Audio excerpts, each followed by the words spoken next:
What up, everybody? This is your boy Dedrian from House of Rasslin, and this is my review for the January 4th episode of AEW Dynamite. Like, share, comment, subscribe, hit the notification so that way you're notified when the House of Wrestling drops its latest content. Follow me, Dedrian180, on TikTok, Twitter, and Instagram. So, tonight's AEW Dynamite, man, this was a fun show. This was an electric show. This crowd was into it. Shout out to the Seattle crowd. They were very fantastic. They were a good rowdy, meaning they were there to have fun, and man, it showed. It came across through the TV screen. I enjoyed it. Kudos to that crowd. There was a lot of things that developed, and there was a lot of things that we came to find out that were just like, yeah, I don't think that's it right now. I think there's going to be more to this. But before all that, let me give you guys the results. We had Ricky Starks defeat Chris Jericho. We had The Acclaim defeat Jeff Jarrett and Jay Lethal. We had Bryan Danielson defeat Tony Nese. We had Swerve Strickland defeat AR Fox. We had Kiera Hogan and Sky Blue lose to Jade Cargill and Red Velvet. That was an interesting development between Jade Cargill and Red Velvet. It's going somewhere.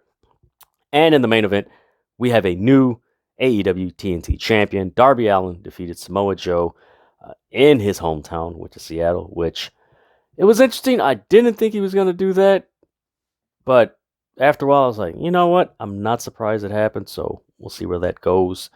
But man, let's get into this show. So the first match was Jericho, Ricky Starks. Like I said, the crowd was rowdy. You had Aubrey Edwards chants, which, if you've been watching wrestling for more than 10, 15 years, you know that when the audience starts chanting the referee's name or the ring announcer's name, that is a fun crowd. They are there to have some fun, and they want to just let loose and just, you know what, man, we got good wrestling. It's the first show of the year. You know, this is the first time you're in Seattle. Man, let's just have some fun. And that's a cool vibe, and it comes across on the TV screen. And the look of AEW Dynamite, looked fantastic. I love the stage setup. I'm glad that they lowered it a little bit because it did feel like over the past 3 years that it was just this long, big ramp and just very bulky. And it just felt like the vibe of AEW was more what they have now, which is the stage, but it's more of a rounded stage and a slicker ramp, which I love it. But I can see why people say that it looks similar to the Raw SmackDown sets of 2016. I see it. I know some people are like, oh, I'm not. I don't like it. It looks too much like WWE and this and that. And if you've been to concerts and you've been any entertainment aspect, whether it's pro wrestling, like All-Star games for most professional sports, like the common theme is LED screens. That's what's pretty much the common theme. And the reason why is LED screens are easily to dismantle and take down and everything and move, as opposed to if you construct these big stages and, you know, ramps, like the whole thing like that, where it's not so much LED screens, it's just screen. Like, it can be a daunting task to take down. And usually those crews, I believe, well, I think with AEW, they're not union, they're the company, maybe. Maybe it is union, I'm not sure. But usually that's like a 20 to like 40 man crew that breaks all that stuff down. So if it makes it easier for them to dismantle and they're able to take it down and go to the next show or be with their families or what have you, I'm all for it. But no, the new look for AEW, that stage, man, that looks really good. All the entrances really stood out. Of course, you could say that it did look like WWE, which that's going to happen. I mean, WWE has pretty much cornered the market as far as entrances and entrance stages. So it's just, you know, how can you do something different that hasn't been done before? And also, let's face it, WWE has used most entrances, let me phrase that, most entrances that WWE uses they pretty much are from companies that they own video libraries from. So like people have seen it on the network, so it's not like you can, hey, let's take something from, Jim Crockett Promotions or WCW back in the early 90s. Let's take a little bit. You can't, because people are right away going like, oh, that looks like this, oh, that looks like that. And right away they're going to compare. So, that comes with the territory. But man, this match was really fun. This crowd was behind Ricky Starks. A cool spot was when Ricky Starks was walking the ropes and hit Jericho with the arm to the back. You had that. You had a cool spot where Ricky Starks was in the walls of Jericho. He was reaching for the ropes. You had Matt Menard hit him with a bat, and it looked like Ricky Starks was going to tap out. And I like this little thing that they did that I wish they would have done. I think I mentioned it on one of the reviews for AEW either last week or the week before, that somebody was in a submission hold and he didn't raise his arm. I think it was Darby or something like that. Was it Darby? Somebody like that, where they didn't raise his hand. They just rang the bell. And Ricky Starks, they raise his hand one time, raise it up 2 times, and then he holds it, and then he fights and everything. He winds up reversing it. But the way this match ended was really cool. Ricky, he counted the walls of Jericho into a cradle, then got out of it, spun around, hit him with the spear. 1, 2, 3. He wins. Post-match, of course, you get the Jericho Appreciation Society. They start attacking him. Action Andretti comes out. He hits everybody with a chair. And it was kind of weird that this happened, that you had Anna Jay distract Action Johnson, and then you had Ty Mello, like, low blow Action Andretti, and then that's how they got the advantage, and they beat everybody up. And then that led to Jake Hager putting Ricky Starks through a table from the apron. Like I've said in most of my reviews, like, I just want the Jericho Appreciation Society to, like, progress their stories, because it seems like whenever you get into a feud with Chris Jericho, it's gonna last for like 6 months to like 9 months. And it's like, can we hurry this up? And I wish they would add 2 more women wrestlers to the whole Ricky Starks, Action Andretti against JAS to counter the Ty Mello, Anna Jay advantage. So hopefully they add that in the weeks and months to come. Look forward to it. But overall, man, that first match was a fun match, man. That crowd was really got into it. And man, Jericho's been losing a lot lately, man. I've noticed that. He hasn't been winning as much. I don't know. Got me thinking, maybe, just maybe, this year, could we see Chris Jericho get turned on by the Jericho Appreciation Society? Just a thought. Could the Jericho Appreciation Society turn on Chris Jericho? Pretty interesting, because everybody else is winning but Jericho. Just leaving it out there. Then we go to commercial. We come back and we have Hangman Page with Tony Schiavone. He's like, no, I'm not medically cleared. Maybe if I take a red-eye flight, and then I could get checked again, and then maybe I could get the clearance. After he says that, Jon Moxley comes out, and before that, he's like, I know you're. Yeah, I'm not gonna repeat that. Like, he basically, if you know what he said, you know what he said. I'm just not gonna read on this video because I don't want to get demonetized or anything like that, or copyright strikes or all that other stuff. So Moxley comes out, and after a while, it was a weird exchange where they're chanting, "We can't hear you." I'm like, huh? What? And the mic goes out. Another mic comes out, and he drops the F-bomb and stuff like that. And as soon as the mic works, crowd cheers and everything. They were, like I said, this crowd was really fun. You could tell that both men were holding back from, like, just laying into each other.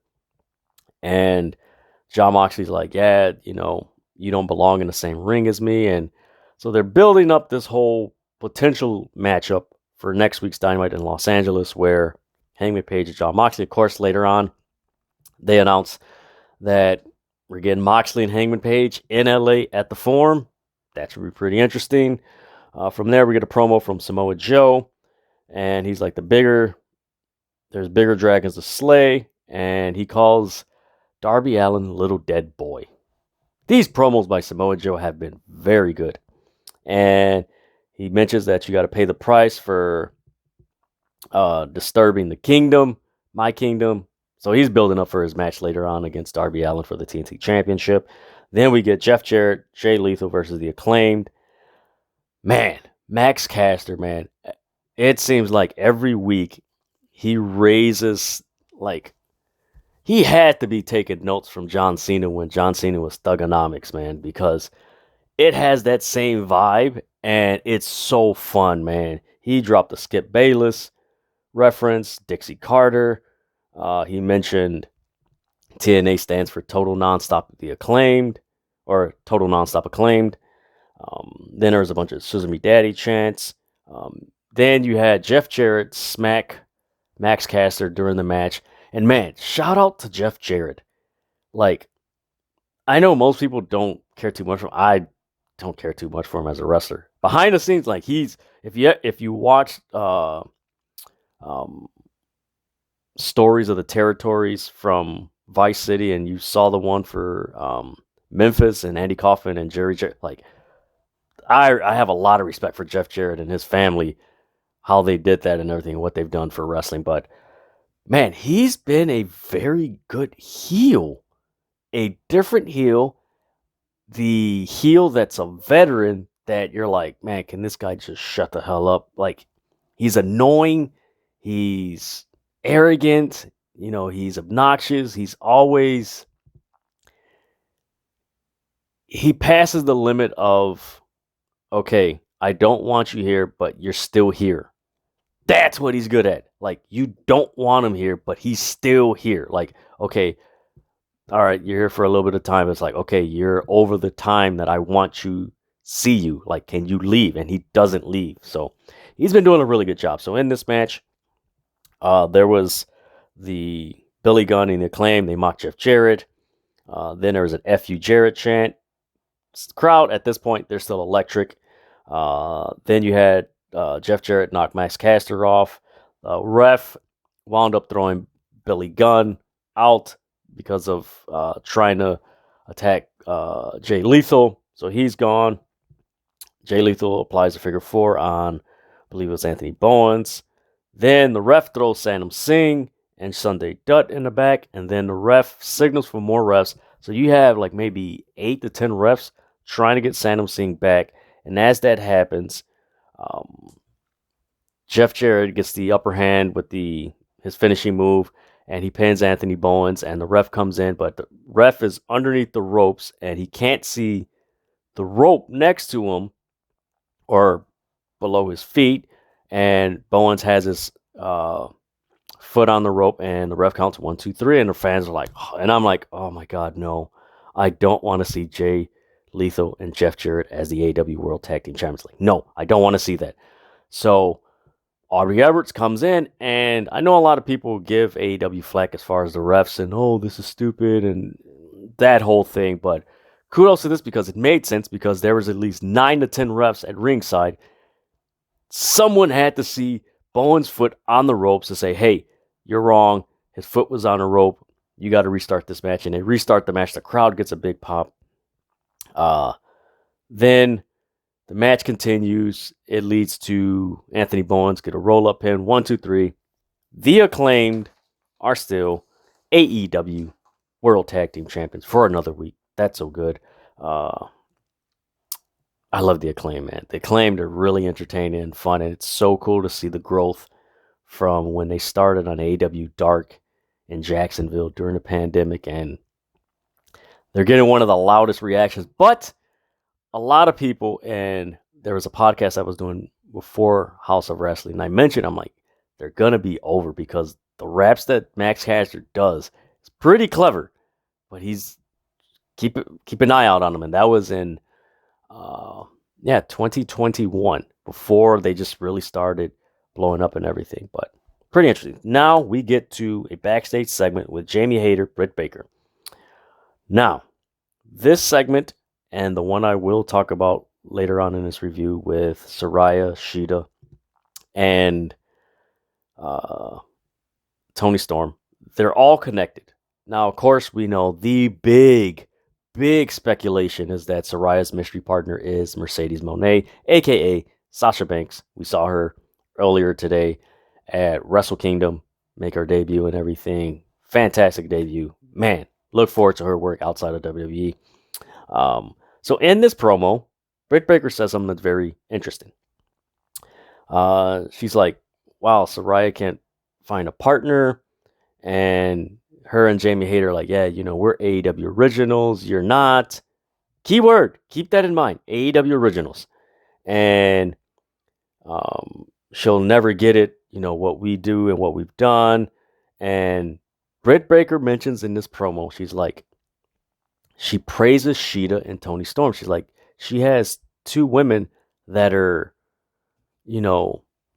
so dope and everything. And, they're so good. Why didn't she pick them? Like, that's an insult. Like, why wouldn't she just pick a partner?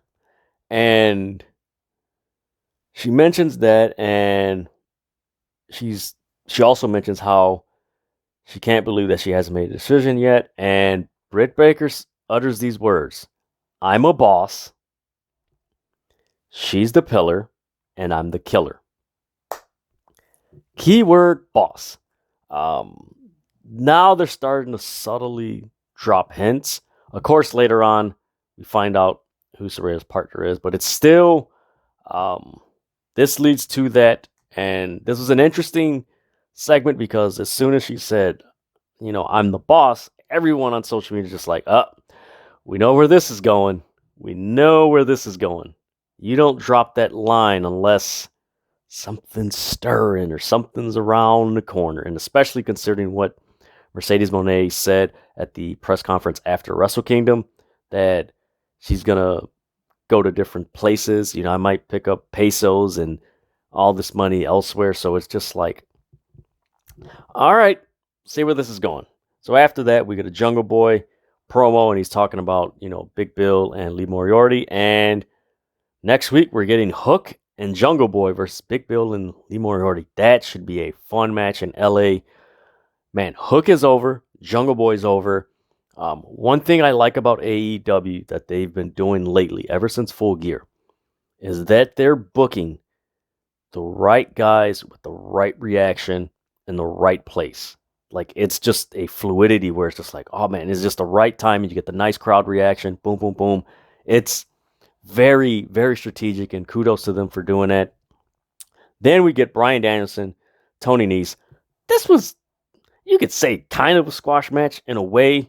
Tony Nese got the upper hand. He delivered a nasty running knee in the turnbuckle to Bryan Danielson. It's like, damn, looked like it really connected. From there, Bryan Danielson got the upper hand. He wound up doing the running knee. Then he did the Bryan stomp, applied the submission, 1, 2, 3. That was pretty much it. It was 1, 2, 3 submission. Forgive me, guys. Yeah, that was pretty much the match. I was anticipating that match going a little bit longer, but as the match went on in the hometown crowd, and he's like, you know what? I'm feeling froggy. I'm like, oh crap, I forgot. MJF's supposed to come out, so MJF comes out, and this was pretty fun. MJF comes out, and there's a bunch of shut the F up chants. He mentions to Bryan Danielson that he drops this reference to Bryan Danielson. He's like, Disco Inferno, Eric Bischoff, and Jim Cornette. Man, MJF is so good at dropping those subtle, I see what you guys are saying on the internet, and I'm going to bring it on television.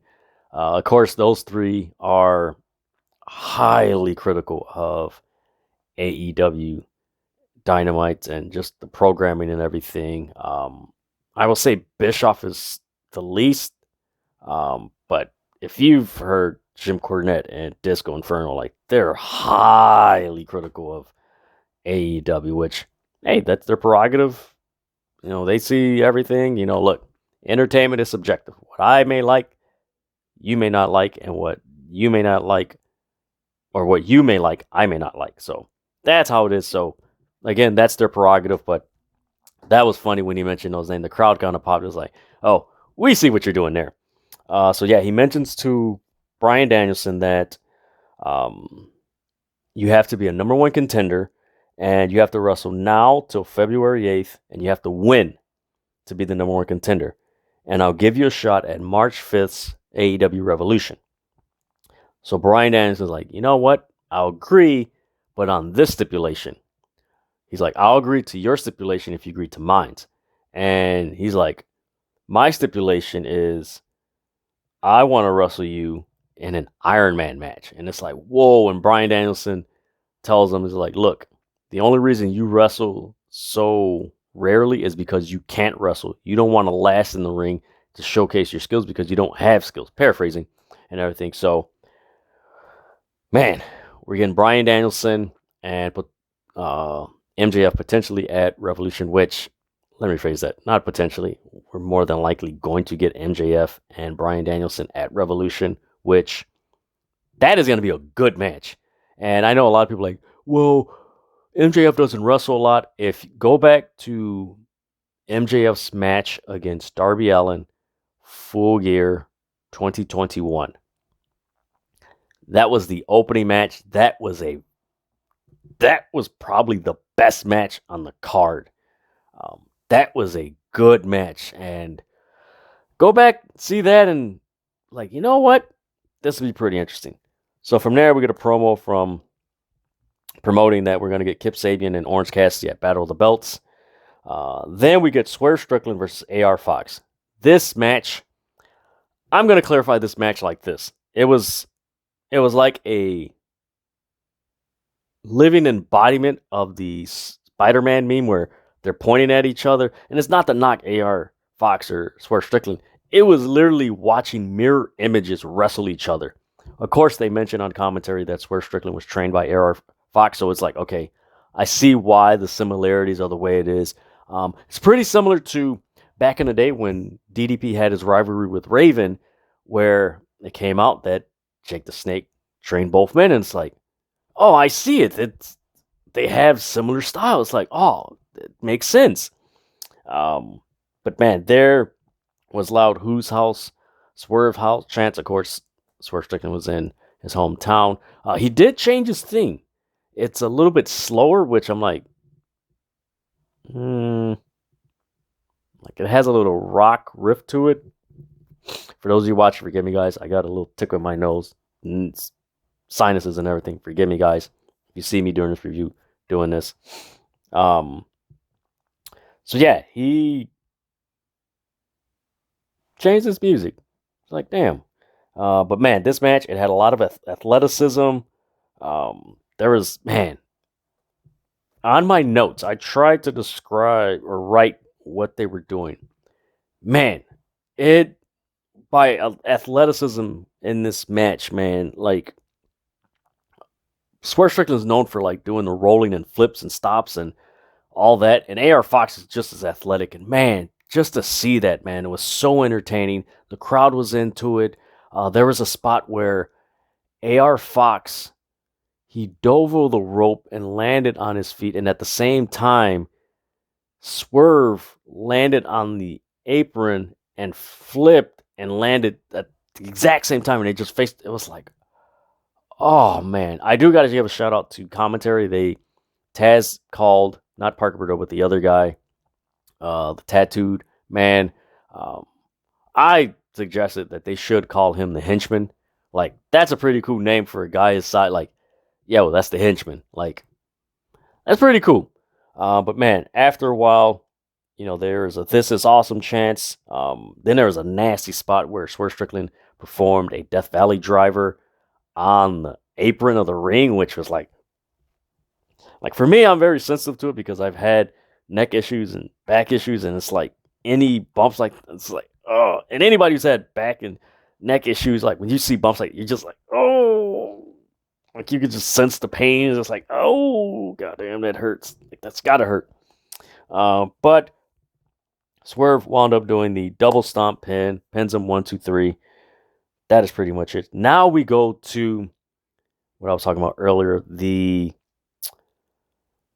touching on the Saraya mystery partner. So we have Renee Paquette with Saraya, Toni Storm, and Sheeta. Now, Saraya's in the middle. Toni Storm is to her right, and Sheeta's to her left.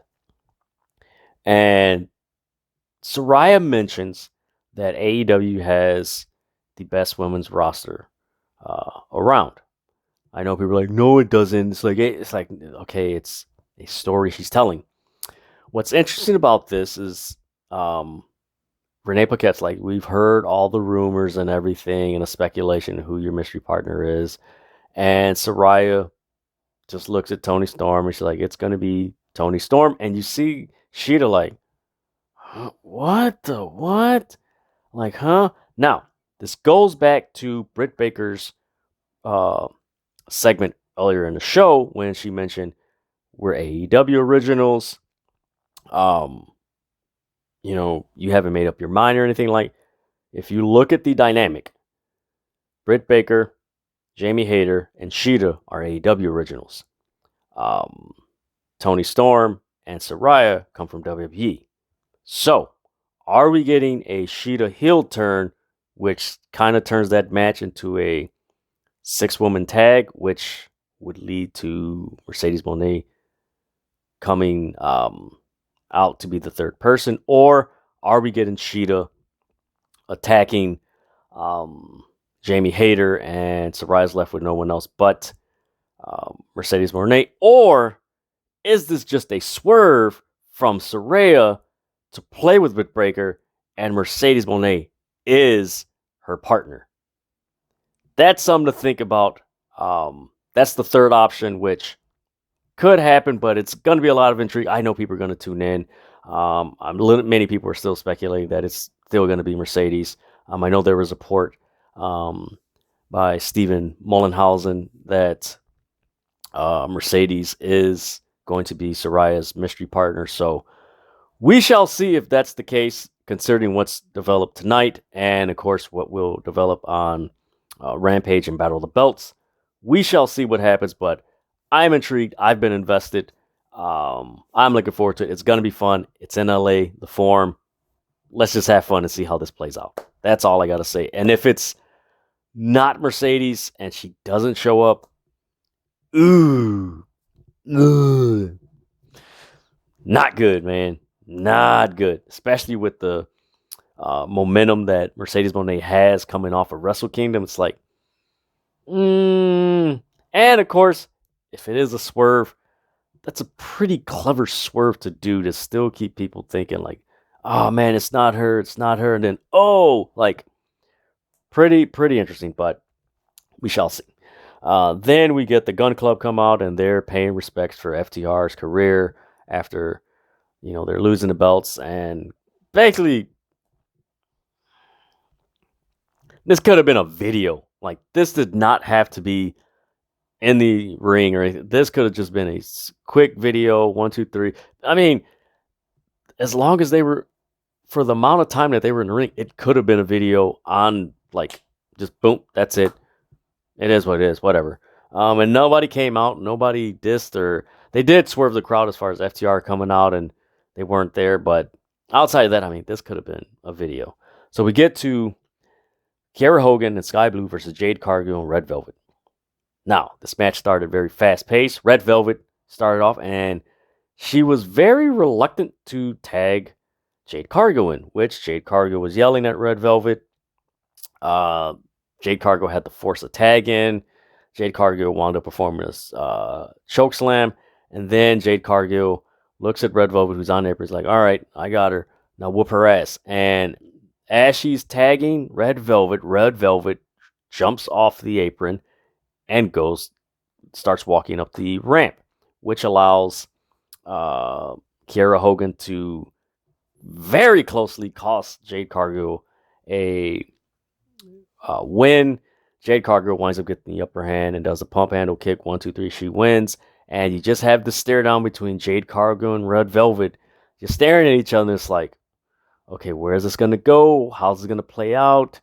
Is Jade Cargill getting too cocky that now as the streak's going on, she's like being more vulnerable and she's getting closer and closer to near pinfalls? It's like, this is interesting. And of course we know Red Velvet and Jade Cargill got history as rivals. I mean, Red Velvet was a part of the tag team match in Jade Cargill's first match on Dynamite with Cody Rhodes and Shaq. So there's a lot of history there. So I enjoy the way this story is developing. And of course, where is this going to lead to? So we shall see. Then we get a backstage segment with Jeff Jarrett and Jay Lethal, and it's official that we're getting a no-holds-barred match on Battle of the Belts. There we go. I had to think about it. It's like, I know it wasn't next week. So yeah, we're getting that Battle of the Belts this Friday. And of course, remember, Rampage and Battle of the Belts are live. This isn't taped. So it's going to be really cool to see AEW live on a Friday night, which it's always fun when it's that late, and it's like so much fun. Then we get a Darby Allin Samoa Joe. Really cool entrance video from Darby Allin. Nick Wayne was at ringside, the young signee for AEW. 16-year-old man. He's put some really good matches. He had a match against Swerve Strickland at Defy. After that, when they acknowledged Nick Wayne, which was Darby Allin, Samoa Joe comes out, and Samoa Joe just starts beating the hell out of him. I mean, there was a spot. I'm not jumping ahead of myself, but man, there was a spot where Darby Allin was on his knees and on his back, and Samoa Joe ran and did like a splash, and Darby Allin's knees weren't straight. They were like, man, that guy's a rubber band, man, because the stuff that he takes, man. And Joe was just beating him up, and of course there was another part of the match where Darby Allin jumped off a ladder, coffin drop, and landed on Samoa Joe. Of course, towards the end of the match, Samoa Joe was just beating him, and I don't want to say Sting. Darby Allin's just hulked up, which is a term you could use because he just did the Sting move and everything. Wound up hitting a couple of coffin drops, and I'm thinking, nah, he's not gonna win. And he gets the pin. 1, 2, 3. Darby Allin is the new TNT champion. He's celebrating. Sting comes out. He's celebrating with him in the ring. And really good way to end the Dynamite. One of your top baby faces winning a title in their hometown. They had the confetti and everything. And this was really a cool shot because you had the confetti. You had Darby Allin, Sting in his hometown. The crowd is going electric. And you have this new design in the back. That was really a good way to end the show. Just a really feel-good moment. Like, man, can't wait till next week and what's going to happen at Los Angeles, which that's going to be a bonkers show. Jack Perry, Hook versus Big Bill, Lee Moriarty. You're going to have Hangman Page and Moxley. You're going to have the match 7 of the Death Triangle and the Elite ladder match. Then, of course, the women's tag team match, which we'll see how that plays out. But overall, man, this episode was a fun episode. It did feel like the first episode of Dynamite. It had that energy. It was just fun. It was festive. I did like the fluidity throughout the show. You could say during the Moxley Mike mix-up, it was like, kind of. But this show had a fluidity to it that was really good and so fun to watch. It was easy. And I like the fact that what they've done in the last couple of weeks is they'll have an angle start at the beginning of the show and they'll lead later on in the show, which they weren't necessarily doing that a lot. In years past, it was like a few episodes they would do it and then they would just not refer back to it. But it's just like those little things like, oh man, it's pretty cool. And man, this is a fun episode. I'm really looking forward to what's going to happen with AEW in 2023. Wrestle Kingdom was amazing. So looking forward to New Japan and of course WWE, and we're in Royal Rumble season. So man, there's a lot of good things happening in professional wrestling. Of course, this Friday you're gonna have Impact's actually not this Friday, next Friday's Hard to Kill pay-per-view and or premium special. But man, it's just a fun time to be a wrestling fan. There's so much going on at the beginning of 2023, and like I always say with House of Wrestling, man, let's just have fun. Let's have fun, man, because this is fun as a wrestling fan. And let's see what happens next week with the tag match. I described those 3 scenarios, and one of those 3 are gonna happen, or 4 if nothing happens. It's just that, but one of those 3 scenarios I believe will happen, but we shall see. But man, this was dope episode. Love the new stage and all that, man. It's just fun, man. This is fun. So that is my review for the January 4th episode of AEW Dynamite, the first Dynamite of 2023 with the new set. Like, share, comment, subscribe, hit the notification so that you're notified when the House of Wrestling drops its latest content. Follow me, Dedrian180, on TikTok, Twitter, and Instagram. Give this video a thumbs up so that way you can share it more with more people, and just share it more and more with more people. So with that, folks,